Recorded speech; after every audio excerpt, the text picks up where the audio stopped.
What is up, guys? It is the Sound Alchemist, and I'm back at it to bring you 40 facts on the Warhammer 40k universe. But this time we are diving yet again into my fan lore, the Celestial Sons, the 11th Legion. So, I've got a few images that have been commissioned by the very talented, very awesome Blaze Barrows on DeviantArt. Links will be in the description. This guy has just been awesome to work with, really well priced, really quick work, and it looks amazing. I just love his style, not just in the 40k things that he has on there, but in everything that he does. It just looks amazing, it really pops. Awesome artwork. I greatly recommend this guy. He does do commissions, so hit him up. But anyway, guys, let's dive into the lore. So first, I have this image, which is of my Primarch, Alec Elric, aka the Light of the Imperium. So Elric's goal is to make the Emperor's dream of unifying humanity into a reality. He feels indebted to the Emperor for saving him from the demon and Necron invasions on his homeworld, but this also allows Elric to have kind of a form of duality in him. It's like he wants to please his emperor, but at the same time he does do some horrible things to kind of get the results that the emperor wants. And that kind of leads to the second thing that I wanted to talk about, was that the Primarchs in 40k, they kind of symbolize something, or they embody like an aspect of war. For example, you've got Leman Russ, which is the executioner. You've got Conrad Kurz, which is kind of like the judge, since he was judging people on Nostramo as to what is good, what's evil, who's, who should be killed, and all that kind of stuff. And that means that for my Primarch, like I said before, he kind of dies with duality. He symbolizes, light and dark, hence the whole, celestial sons.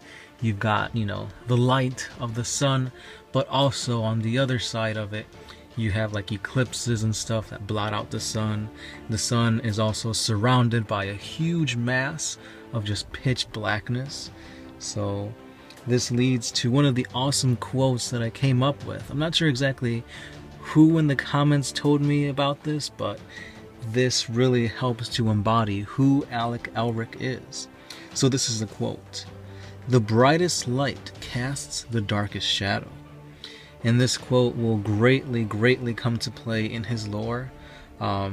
We do have the beginnings of his lore, the beginnings of the lore on the Celestial Sons, and that is called Part 1, The Ascending Sun, which we actually have that part done and on the channel. So go over there. I do have a playlist for my Celestial Sons, so you can check it out there. But anyway, let's just dive into a few bullet points on Alec Elric. So he is a powerful psyker, adept at pyromancy and fulmination disciplines. He also created his own psychic discipline known as the Celestium Discipline. Now, his psychic powers, I'm not 100% sure on. I had, 6 already done for 7th edition, but with all the rule changes in 8th and everything that's going on with mortal wounds and whatnot, I may change a few. I may, just completely remove some and put something else different there. So I'm not 100% sure on that, but, it's coming. And personality-wise, I wanted to kind of set, Alec apart from all the other ones, kind of giving him a bipolar personality, or like a disorder, something like that. And this is most likely due to the Chaos Taint, because when he was taken from the Emperor in the gestation pod, his pod unfortunately was cracked, and that allowed a little bit of Chaos Taint to corrupt him. So that has something to do with his bipolarness, again going with the whole duality thing, light and dark, etc. Now he also turns to chaos, and bam, this is the image here. A little bit of a spoiler there, but again, it is the whole duality thing, light, darkness, whatnot. So he does turn to chaos, and he kind of converts some of his own Marines into the Infernal Sons. Again, I assumed that, or not assumed, but I go with the whole duality thing again, Infernal being the opposite of Celestial.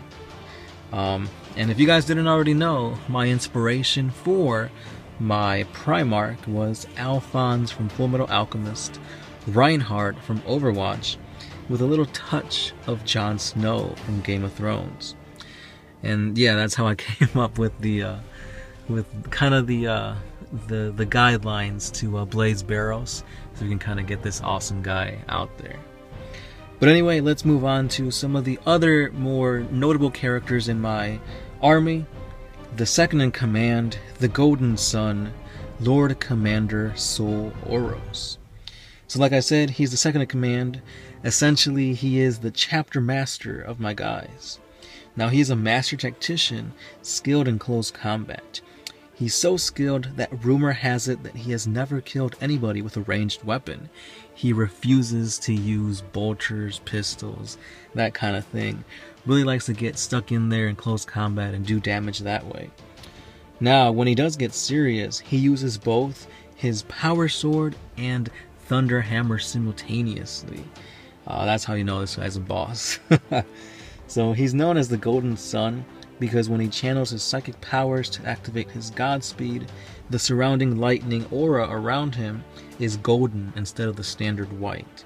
But again, that may change depending if I decide to switch up the psychic powers, because 8th edition has really kind of made me go through and rework a whole bunch of stuff for the Celestial Sons. But anyway, let's dive into the next character in the Celestial Sons lineup, Vicus Rowan, the Armored Sun. So Rowan is entombed in a prototype design of a Contemptor Dreadnought, and this design would later turn out to be for the Adeptus Custodi Dreads. So he was severely wounded during the battle or betrayal, depending on what side you're on, known as the Fractured Sun. I'll get into this battle later, but basically it is a major battle for the Celestial Sons that takes place upon a Forge World. But anyway, as you can see on the design of this guy, he does have a sword with a flamer incorporated into it. So yeah, he can use it as like a empowered flaming power sword or just a regular flamer. If you guys haven't caught on by now, I like my swords flaming.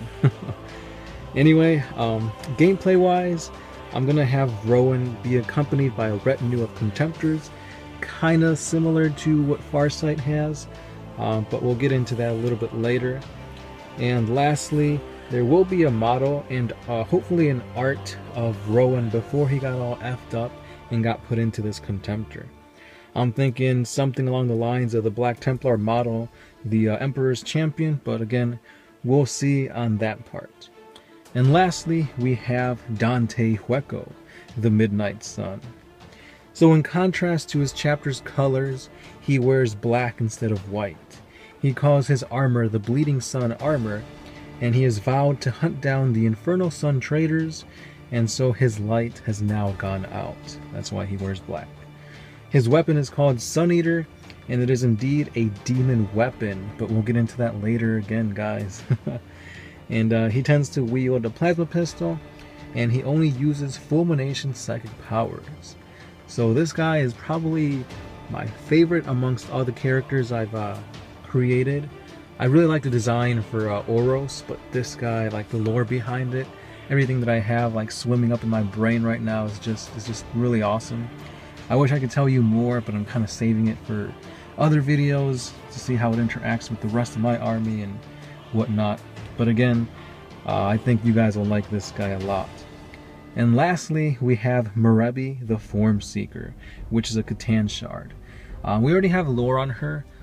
It was kind of a joint effort between, I believe it was Arthur Dotson. He kind of gave me a really good lore on how the Celestial Sons can capture Khotans and whatnot.